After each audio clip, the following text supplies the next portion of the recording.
மயிலாடுதுறை மாவட்டம் குத்தாலம் ஒன்றியத்திற்கு உட்பட்ட மேலமங்கைநல்லூர் கிராமம் மேல தெருவில் நேற்று இரவு குடிபோதையில் ஒரு நபர் அரிவாளுடன் அட்ராசிட்டியில் ஈடுபட்டு மிரட்டல் விடுப்பதாக பெரம்பூர் காவல் நிலையத்திற்கு தகவல் சென்றுள்ளது.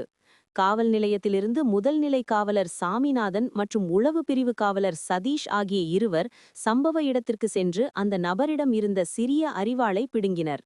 அப்போது அவர் இடுப்பில் மறைத்து வைத்திருந்த கத்தியை எடுத்து சுழற்றி போலீசாரை அச்சுறுத்தியுள்ளார். அந்த நபரை மடக்கி பிடிக்க முற்பட்ட முதன்மை காவலர் சுவாமிநாதனுக்கு கட்டை விரலில் காயம் ஏற்பட்டது. உளவு பிரிவு காவலர் சதீஷின் வயிற்றில் லேசாக 1 சென்டிமீட்டர் அளவுக்கு கத்திக்குத்து விழுந்தது. தொடர்ந்து இருவரையும் கீழே தள்ளிவிட்டு அந்த நபர் தப்பி ஓடினார். காயம்பட்ட போலீசார் இருவரும் தனியார் மருத்துவமனையில் சிகிச்சை பெற்றனர். இருவருக்கும் தையல் போடப்பட்டு சிகிச்சை பெற்று வீடு திரும்பினர். இச்சம்பவம் குறித்து பெரம்பூர் போலீசார் விசாரணை மேற்கொண்டுள்ளனர். போலீசாரை குத்திவிட்டு தப்பிச் சென்ற நபர் பயத்தில் தூக்கிட்டு தற்கொலை செய்து கொண்ட சம்பவம் அப்பகுதியில் பரபரப்பை ஏற்படுத்தியது.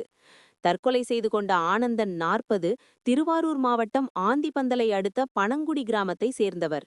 லாரி டிரைவரான இவர் மனைவியின் ஊரான மேலமங்கைநல்லூரில் வசித்து வருவது தெரியவந்துள்ளது. இவருக்கு ஒரு மகன் ஒரு மகள் உள்ளனர்.